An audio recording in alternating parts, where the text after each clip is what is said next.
പ്രിയമുള്ളവരെ, ഞാൻ ഹരീഷ് ആർ നമ്പൂതിരിപ്പാട്. അധ്യാപക പരിശീലനത്തെക്കുറിച്ച് ഒരു കഥ പറയാം. പരിശീലനം. സാർ എവിടെയാ ക്ലസ്റ്റർ കൂടുന്നേ? ഫോൺ തുറന്നപ്പോൾ തന്നെ സാറാമ്മ ടീച്ചറുടെ ശബ്ദ സന്ദേശം.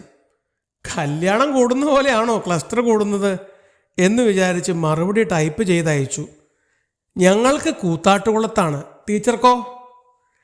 ഓ, എന്നാ ക്ലസ്റ്റർ, ഞാനെങ്ങും പോകുന്നില്ല. അടുത്ത കൊല്ലം പെൻഷൻ പറ്റണേ, എനിക്കിനി ക്ലസ്റ്റർ കൂടിയാലെന്താ, ഇല്ലെങ്കിലെന്താ? ടീച്ചറുടെ ശബ്ദത്തിൽ നിരാശയും ദേഷ്യവും ഉണ്ടായിരുന്നു.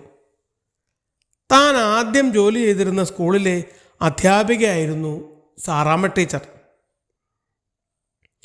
എല്ലാത്തിനും നല്ല മടിയുള്ള കൂട്ടത്തിനായതിനാൽ പ്രമോഷനൊന്നും വാങ്ങിയില്ല. ഏതായാലും ടീച്ചറെ ഒന്ന് വിളിച്ചേക്കാം. ഹലോ സാറാമ്മ ടീച്ചറേ. എന്നാ സാറേ? ടീച്ചറേ, നമുക്ക് വേണ്ടിയല്ലേ ക്ലസ്റ്ററുകൾ സംഘടിപ്പിക്കുന്നത്, അപ്പം പിന്നെ പോകാതെ എങ്ങനെയാ? ഓ, എന്നിട്ട് എന്നാത്തിനാ? അവിടെ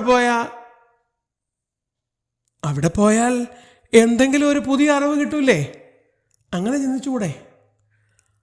അത് പിന്നെ അറിവ് കിട്ടിയിട്ട് എന്താ? അങ്ങനെ പറയരുത്. അന്നന്നത്തെ മുറ്റം അടിച്ചിട്ട് വേണം പോകാൻ എന്നല്ലേ കാരണവന്മാർ പറയാറ്. ഇനിയുള്ളത് ഒരു കൊല്ലമാണെങ്കിലും കുട്ടികൾക്ക് പരമാവധി അറിവ് പറഞ്ഞു കൊടുക്കുക.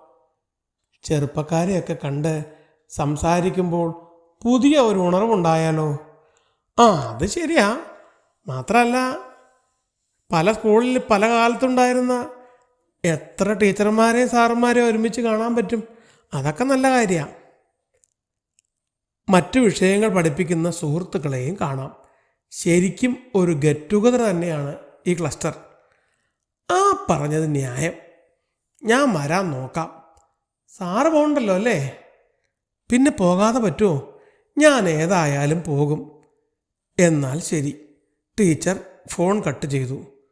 വേറെ ആരെങ്കിലും ഇതുപോലെ മടി പിടിച്ചിരിക്കുന്നുണ്ടോ ആവോ, ഒന്ന് വിളിച്ചു നോക്കാം എന്ന് ചിന്തിച്ച് സാറും